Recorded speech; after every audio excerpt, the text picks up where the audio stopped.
On today's show, a look back on Darcy Kuemper's time with the Capitals. Was he as bad as everyone remembers? And how much better is Logan Thompson? I'll discuss next on this edition of Locked On Capitals.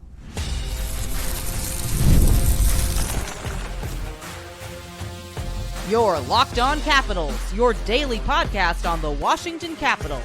Part of the Locked On Podcast Network. Your team every day. Well, hello and welcome into this edition of Locked On Capitals, part of the Locked On Podcast Network, your team every day. My name is Dan Holme. I've covered the Capitals for the past 3 seasons for Locked On and various other outlets before that. I'm also the host of the weekly show called The Capitals Minutecast, available wherever you find your podcasts. And as always, I want to thank you for making this your first listen of the day.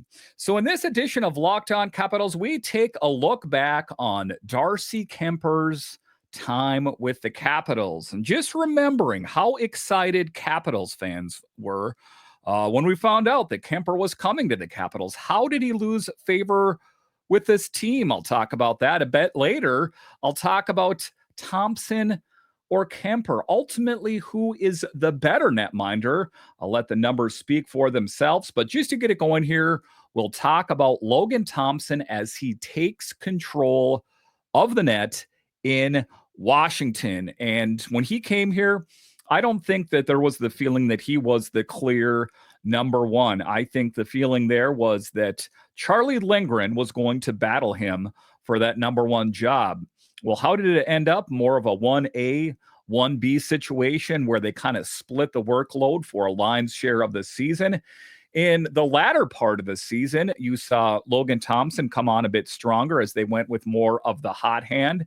But all things considered, he took control. Large swaths of the season, he was considered in talks for being in the Vezina voting, right? To be in one of the elite company of netminders in the NHL, winning a Vezina, and how he kind of had the cold shoulder in his direction. I'm talking about the Four Nations face-off and representing Canada in the Olympics, those kind of things that despite what he has accomplished, I think that he has a chip squarely on his shoulder, just based on the fact that it appears that he never gets any love. If we take a look back, of course, on his time with the Golden Knights, in his comments that he made in his exit from Vegas, is he said, I don't feel like I got the credit that I deserve, because if you asked Vegas, if you asked the coaches, they said, well, it wasn't really the net minding so much. It was the defense that played around them is what elevated the Golden Knights play. But I think he was hungry to come to this team and prove no, it had a lot to do with the net minding. And what did we notice? That when Logan Thompson was out there, the Capitals played more confidently than, let's say, Darcy Kuemper. I think that there's also some confidence when Charlie Lindgren is in net as well. But let's dive into that in the first segment, talking all things Logan Thompson. And, like I said, when the Capitals first brought him here, I think that many Capitals fans thought, okay, it's a pretty good depth move, but we kind of like Charlie. We know what we have in the tank with Chucky Sideburns. But then the season started and Logan Thompson took over, and they kind of kept with the narrative all season that there's not a real number one. Think of it as a 1A, 1B until the contract got rolled out. And you saw the big extension that Logan Thompson got. And then there wasn't a deal for Charlie Lindgren for a while. And then he signed a 3-year deal. And then it became apparent, yes, that the Capitals kind of tipped their hand on who they thought the number one was in net. Now, this wasn't just a goalie filling minutes, Logan Thompson. This was a goalie announcing himself as a legitimate number one. And like I said, in large, stretches of the season, he was one of the best netminders in the entire National Hockey League. He played 31 games for the Capitals, posted 31 wins, and carried a .910 save percentage with a 2.49 goals against. And all things considered, put together a really solid season. That's not just good, that is top tier in the NHL. And what really solidified him as the true number one with the Capitals. And the best part, when the games got bigger, Logan Thompson got better. And that's the key part there, right? That you answer the bell on the bigger stage. In the playoffs, he led all goalies entering the second round with a .931 save percentage and a 2.01 goals against. And those are the numbers you normally see in Vezina winners. An interesting story I'll talk about in the final segment is how all the voting shook out. But and to kind of just exemplify that, excuse me, when he was playing well on the bigger stage, game 2 against Carolina was a perfect example. The Caps needed a win, and Logan delivered with 27 saves, including 16 in the third period alone. That's locking the door when it matters. And if you want to understand the importance of Logan Thompson, I think you need to recollect back to when it was game 1 against the Canadiens, that there was some concern about who was going to be in net. I mean, we knew that Logan Thompson missed a substantial amount of time, that it seemed like Charlie Lindgren was going to at least start the playoffs, but then Logan Thompson got dropped into the cockpit and did a good job. And, just taking a look at different stretches of the season and think about that stretch during the season, 22 wins, just 2 losses, and 3 overtime points in a 27-game stretch. And what were the numbers that back that up? A 2.09 goals against and a .925 save percentage. That's not okay. That's not great. That is dominance between the pipes. And like I said, if you want proof, sometimes things are lip service. You see that in the NFL when they talk about a starting quarterback, or in this case, in net, that we're not naming a number one. But when the Capitals locked him up to a 6-year deal with a reasonable cap hit, he's only 27 years old, entering his prime. That was a sign that the Capitals were all in on LT for the long term. And here's the thing about Logan Thompson. He's not just putting up numbers because the team's system protects him. He's actually excelling in high danger situations. And according to NHL Edge, he had the highest high danger save percentage in the entire playoffs at .892. That means when breakdowns happen and Washington gave up grade A chances, well, Logan bailed the Caps out. And it wasn't just a one-off. He did that all season. And I think that's what separates a good goalie from a great one, or you could say a dominant goalie. So when you take a look at Thompson, you're not talking about the present. You're not talking about the next 5 to 6 years. You're talking about big picture. Big picture. So yeah, I guess it would be 5 or 6 years. And the thing of it is, the Capitals pipeline is full, but that there is stability in net for the foreseeable future. Will the Logan Thompson contract age like a fine wine, or will it age like a carton of milk? Listen, he was going to get the contract that he wanted, whether it was with the Capitals or another team around the NHL. The numbers backed it up. There are teams in the NHL that struggled in net, that they would have loved nothing more than to scoop up Logan Thompson when the time was right. The Capitals did the right thing. Chris Patrick did the right thing, and he didn't let it come to that, where he would have reached the open market and demanded the Kings ransom. All right, so coming up here after the break, we'll talk about Kuemper's bounce back season in the City of Angels. If he was so bad with the Capitals, why did it work with the Kings? I'll discuss next.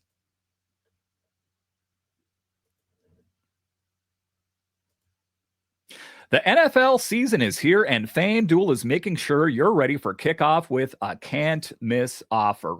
Right now, new customers can bet just $5, and if your bet wins, you'll get $300 in bonus bets to use across the app. Now, listen, on any given Sunday, you're going to want to watch because the Commanders are playing, or maybe you're a Ravens fan. But if you want vested interest in all of the games, yes, even Browns games, open up the FanDuel app, put some money on the game. All of a sudden, they got that much more exciting. It makes every game more exciting, whether you're watching your team or just keeping an eye on your fantasy lineup. It's quick, easy, and the best way to add a little more energy to Sundays if you already need it. So, are you ready to play? Download the FanDuel app now by visiting FanDuel.com to get started. That's FanDuel.com to place your first $5 bet. All right, welcome back into this edition of Locked On Capitals, part of the Locked On Podcast Network, your team every day. You can find me over on Twitter. It's at DanCaps218. You can find the show on Twitter. It's at Locked On Caps. So in the second segment here, we're taking a peek back on Darcy Kuemper's time with the Capitals and how it started out so promising, that there was questions in net. Think post-Holtby when it was Samsonov and Vanacek, and that just never worked. They tried to retread that tire with Sammy and Vanacek. It just didn't work. So what happened? Neither netminder was given a qualifying offer by former GM Brian McClellan, a sign that the Capitals were ready to move on. So they swung for the fences and connected with a former Stanley Cup winner in Darcy Kuemper, and they also brought in Charlie Lindgren. And when you take a look at Darcy's time with the Capitals, he came in with a lot of hope and optimism, and he kind of left the Capitals in a whimper, I guess you could say, or with a whimper. So let's dive into that in segment number 2 here, because when the Caps signed him in 2022, the narrative was simple. Stanley Cup champion, veteran presence, perfect fit to backstop a team with Ovechkin and Backstrom at the time, still chasing down another cup.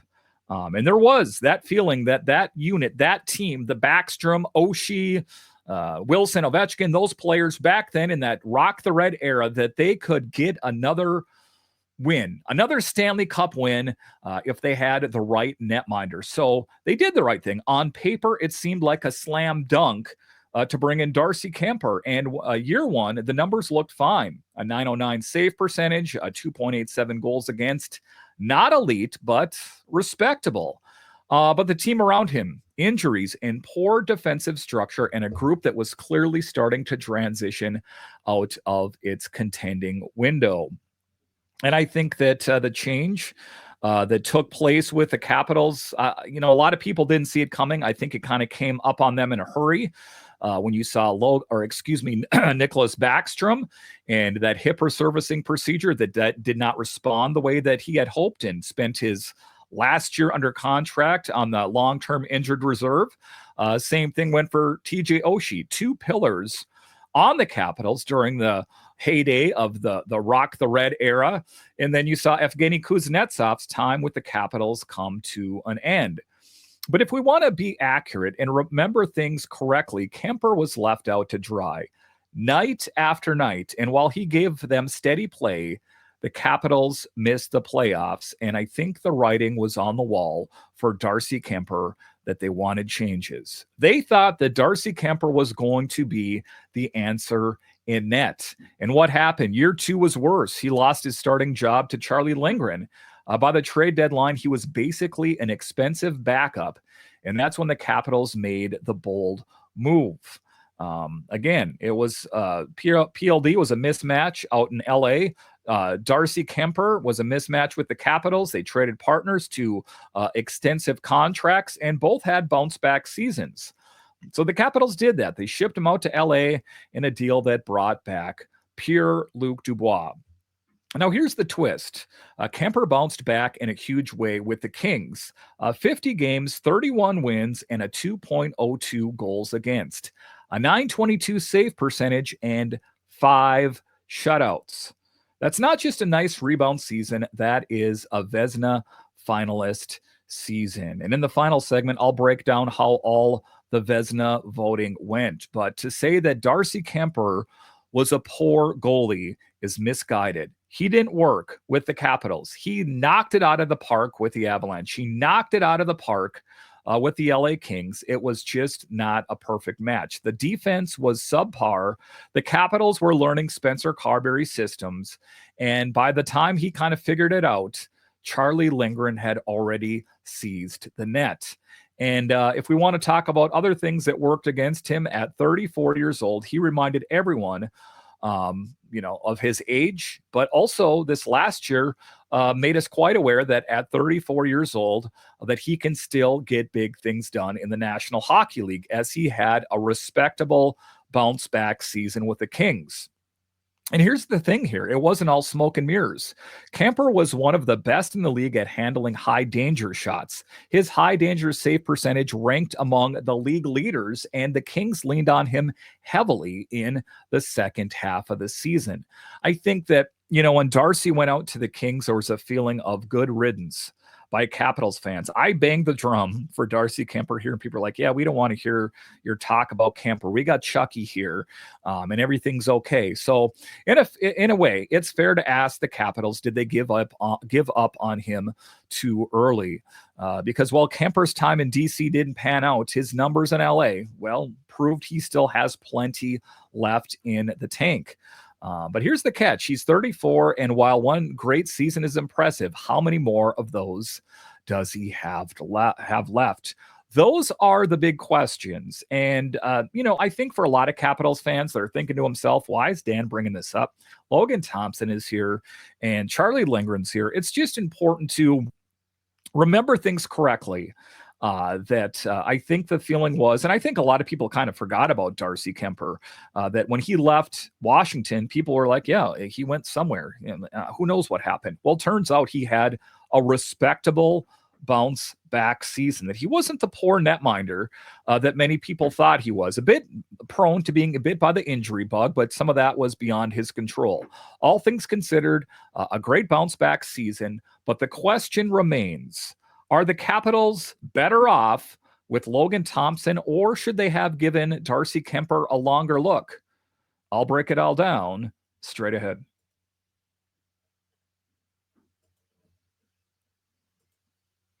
Most people can't name all of their financial accounts or even what they're worth. That's with 401ks, properties, or investments. And when you don't have the full picture, you can end up leaving money on the table. That's why there is Monarch Money. It's an all-in-one personal finance tool that brings your entire financial life together in one clean, easy-to-use interface on your laptop or on your phone.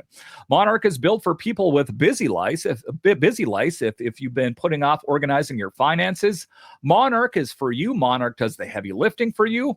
You can link all of your accounts in minutes, see clear data visuals, get smart categorization of your spending, and finally feel in control of your money without ever touching a spreadsheet. And that is one of the things that I loved about Monarch Money, is I was able to see where I was spending my money wisely and where I could use some work. And I know that is why you are going to love it as well. So don't let financial opportunities slip through the cracks. Use code LOCKEDONNHL at monarchmoney.com in your web browser for half off your first year. That's 50% off your first year at monarchmoney.com with the code LOCKEDONNHL. All right, welcome back into this edition of Locked On Capitals, part of the Locked On Podcast Network, your team every day. The best way that you can help grow the show is to subscribe to Locked On Capitals on YouTube and comment anything down below. So in the final segment of today's show, we weigh in who is better, Logan Thompson or Darcy Kuemper. Not a lot of questions for some people, but let's peel the onion back here a little bit and see what the numbers show, because I think that numbers and data are the big thing. The question right out of the gate is, should the Capitals have stuck with Darcy Kuemper, or was Logan Thompson the right answer? For me, spoiler alert, no spoiler alert, it's Logan Thompson all the way. Yes, Kuemper did have a great year with the Kings. Yes, he was a Vezina finalist, but context matters. He's 34 years old. He's on the back nine of his career. The flip of that, being that we're talking about the prestigious Vezina voting, is that Darcy Kuemper finished 3, Logan Thompson 4. Let that sink in a little bit there, that we want to kind of poo-poo and say negative things about Kuemper. But if you are putting any weight in Vezina voting, that is something to think about. But as far as Logan is concerned, the upside is there's quite a bit more upside for Logan than there is over Darcy. He's just entering his prime. He's 27. He's locked in for 6 more years. And he's already proven he can put up elite numbers. And the big thing for me is he able to duplicate that success or year over year success? Can he continue to grow or at least maintain? And more importantly, he fits in within the new timeline for the Capitals, as there is going to be a changing of the guard, as you know, in seasons to come. If, in fact, this is Alex Ovechkin's last season, that you are going to see other changes, and having a rock-solid netminder in Logan Thompson is a good position. The Capitals, they still are retooling. They're making their way slowly into getting younger. They're building around a new core that includes players like Pierre-Luc Dubois, Connor McMichael, these kind of guys. And they don't need an older stopgap in nets. They need a goalie who can grow with this next group of Capitals. And I think that fits the mold. And, you know, one of the tragedies, I guess, for me is that, you know, we never got a chance to see Henrik Lundqvist, right? That he was supposed to be a Capital. I even bought one of his jerseys. Can you believe that? Want to talk about blunders? I was so hyped that the Capitals had Henrik Lundqvist before he had that difficulties with his heart. I don't remember the exact diagnosis there, but he was having heart issues that he never played for the Capitals, right? And some people would say, well, then you were taking Henrik Lundqvist kind of on the back nine of his career. Still, even on the back nine, Henrik Lundqvist was a knockout netminder. What I'm trying to say is the Capitals didn't reach for the easy button. They didn't reach for a guy that, you know, was older and established. They went with a younger guy with a better upside that was going to help this team for, well, at least if you're believing in his contract there, 6 years, that there's not going to be questions that you're going to have to answer if you sign a guy on the back nine. Because when you sign those older players, there is stability in a year to 2 year windows, but then you're constantly trying to bring in the next grizzled old vet. So that's the thing. And with Logan Thompson, the numbers back it up as far as him being dominant over Darcy Kuemper. High dangerous save percentage, mid-range saves, consistency during the regular season, and the ability to raise his game in the playoffs. That's what you want. Being able to elevate your game when the pressure is that much higher, and also elevating your game in hostile territory. That is what Logan Thompson was able to do. Ultimately, not enough, right? And it's not the onus squarely on him. The Capitals as a unit struggled in the second round against Carolina, but they made it to the playoffs, period, because of Logan Thompson. Is there a chance they could have made the playoffs if it was Chucky and that? Sure, maybe. But you did see a step back from Charlie Lindgren this last year. What we know for certain is he put the Capitals in an excellent position. Plus, you know, you talk about the trade, the Capitals were able to offload an expensive contract in the form of Darcy Kuemper and able to acquire another lengthy contract in the form of Pierre-Luc Dubois. But in any event, Pierre-Luc Dubois in his year with the Capitals, good. Darcy Kuemper over there. So let's not see too far over the horizon. What we know right here, right now, is both players had a bounce back. I'm talking Kuemper and Pierre-Luc Dubois. So while Kemper's bounce back in LA was great to see, the Caps are absolutely better positioned with Logan Thompson in net. So big picture, this move could go down as one of the smartest in recent Capitals history. I think that's the case, you know, because, and, you know, part of it, you know, some people like to point to luck. You know, the Capitals got lucky that Logan Thompson hadn't put up those kind of numbers before. Not quite that good, but he had put up respectable numbers before. And I think that with Logan Thompson, he just thrived in the environment that is the Capitals' current system, Spencer Carberry's system, where he is a straight shooter. He's willing to give tough love if needed. He's also not afraid of telling you, you know, what needs to get work, and he's not afraid of making changes. But I think the biggest thing, while he worked in well here, is the Capitals welcomed Logan Thompson with open arms. I think that he saw a clear path to being the number one in net, despite the whole 1A, 1B talk that we always hear. I think it was clear to see, just based on his contract, and by the end of the year, that he was clearly the number one for the Capitals. And the good thing, like I've said in this episode, is that he is going to be for years and years to come. So Capitals fans, there is a lot to be happy about that they went out, they got the netminder, even though it took a while to get here, right? I think that there was a vacuum when Braden Holtby left the team, and they tried to plug it with guys that they thought were going to do it. And, it wasn't for a lack of trying. They tried Sammy. They tried Vanacek for seasons. Didn't work out. They tried Kuemper for a couple seasons there. That didn't work out. And finally, they went out and did the thing, and they got Logan Thompson, something that, like I say, I don't think many people thought was going to work out as well as it did just that. So here to former GM Brian McClellan for knocking it out of the park. All right, once again, I want to thank you for joining me on this edition of Locked On Capitals, your only daily year-round podcast covering the Capitals. And I want to thank all of you that listen on the audio side and watch this on YouTube. You are what makes this show successful. When you're done here, head on over to Locked On NHL, as they have you covered 5 days a week, available wherever you find your podcasts and on YouTube. All right, once again, I want to thank you for joining me on this edition of Locked On Capitals, part of the Locked On Podcast Network. It is your team every day. My name is Dan Holme, and I'll talk to you again next time.